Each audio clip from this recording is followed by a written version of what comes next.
আসসালামু আলাইকুম ভিউয়ার্স।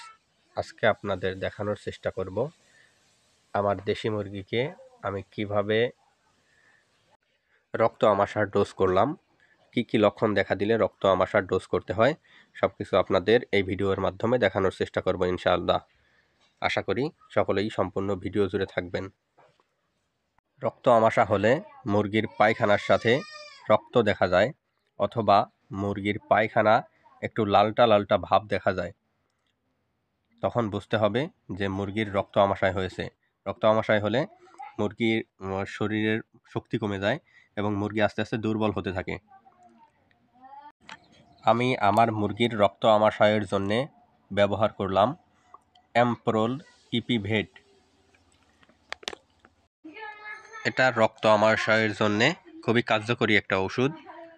তবে আমি আরেকটা ওষুধ ব্যবহার করতাম, সেটা হচ্ছে ESB30, যেটা এখন মার্কেটে সব জায়গায় পাওয়া যায় না, যার কারণে আমি এখন অ্যাম্প্রোল ইপিভেটটা নিয়ে এসেছি। অ্যাম্প্রোল ইপিভেটটাও খুবই কার্যকরী একটা ওষুধ, যার কারণে আমি এটা ব্যবহার করতেছি। এটা হচ্ছে 10 লিটার পানিতে আমি 6 গ্রাম ওষুধ ব্যবহার করলাম। এটা 2 লিটার পানিতে 1 গ্রাম ওষুধ ব্যবহার করতে হয়। আমি ওষুধের মাত্রাটা একটু বাড়িয়ে দিলাম যাতে কাজটা একটু ভালো করে। আপনারা আপনাদের মুরগির লক্ষণ অনুযায়ী ওষুধের মাত্রা কমানো বা বাড়ানো করতে পারেন। এরপর আমি আরেকটা ওষুধ ব্যবহার করলাম, এটা হচ্ছে রেনাকে। ভিটামিন কে এর অভাবে দীর্ঘ সময়ে যাবৎ রক্তক্ষরণ, রক্ত ফুসকুড়ি বা হেমাটোডা এবং বিভিন্ন ধরনের রক্তক্ষরণজনিত রক্তশূন্যতা দেখা যায়, যার কারণে আমি অ্যাম্প্রোল ইপিভেটের সাথে আমি রেনাকেটা ব্যবহার করলাম। রেনাকেটা রক্তশূন্যতাজনিত বিভিন্ন সমস্যা দূর করবে এবং মুরগিকে সুস্থ রাখবে। রেনাকে আমি ব্যবহার করলাম 10 লিটার পানিতে 3 গ্রাম। যদিও প্যাকেটের গায়ে লেখা আছে 12.5 লিটার পানিতে 1 গ্রাম, তারপরেও আমি এখানে ব্যবহার করলাম 10 লিটার পানিতে 3 গ্রাম, ওষুধের মাত্রাটা একটু বাড়ানোর কারণে। এরপর আমি ব্যবহার করব হচ্ছে ফাস্টভেট। ফাস্টভেট সাধারণত জ্বরের কারণে ব্যবহার করা হয়ে থাকে। মুরগির রক্ত আমাশয় হলে তখন মুরগি ঝিমায়, মুরগির গায়ে জ্বর থাকে, যার কারণে আমি এখানে ফাস্টভেটটা ব্যবহার করব। ফাস্টভেট ব্যবহার করার ফলে মুরগির ঝিমানোটা বন্ধ হবে এবং মুরগি দ্রুত সুস্থ হবে। ফাস্টভেট আমি এখানে ব্যবহার করলাম 10 লিটার পানিতে 10 গ্রাম। প্রতি লিটার পানিতে 1 গ্রাম ওষুধ ব্যবহার করতে হয়। আমি এখানে 10 লিটার পানিতে 10 গ্রাম ওষুধ ব্যবহার করলাম। যে কোনো মুরগি পালনের ক্ষেত্রে অবশ্যই সতর্ক থাকতে হবে।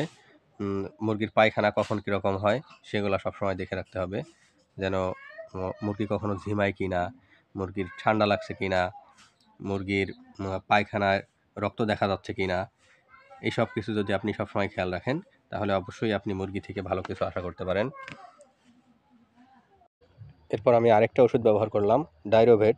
ডাইরোভেট সাধারণত পাতলা পায়খানাজনিত কারণে ব্যবহার করা হয়। আমি এখানে 10 লিটার পানিতে ডাইরোভেট 10 গ্রাম ব্যবহার করলাম। সবগুলো ওষুধ একসাথে দেওয়ার পরে ভালো করে পানির সাথে মিক্সড করবেন, যাতে পানির সাথে ভালো করে মিক্সড হয়। মিক্স করার পরে তারপর মুরগিকে খাইতে দেবেন। দেশি মুরগি পালনের ক্ষেত্রে লিটার ব্যবস্থাপনা ঠিক থাকলে মুরগির রোগ একটু কম দেখা যায়। আপনারা অবশ্যই লিটার ব্যবস্থাপনা ভালো রাখবেন, লিটার ভেজা থাকে কিনা সব কিছু খেয়াল রাখবেন। দেশি মুরগিতে সাধারণত তেমন একটা রোগ দেখা যায় না। তারপরেও প্রথম অবস্থায় যখন শুরু করবেন অবশ্যই অল্প দিয়ে শুরু করবেন, কারণ অভিজ্ঞতা একটা বড় জিনিস। আপনি যত অভিজ্ঞ হবেন ততই আপনার সফলতা আসবে। অভিজ্ঞতা ছাড়া কখনোই অনেক মুরগি তোলার চেষ্টা করবেন না।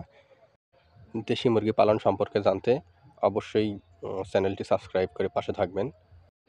সকল উদ্যোক্তাদের শুভকামনায় আজকের মতো এ পর্যন্তই। আসসালামু আলাইকুম ওয়া রাহমাতুল্লাহ।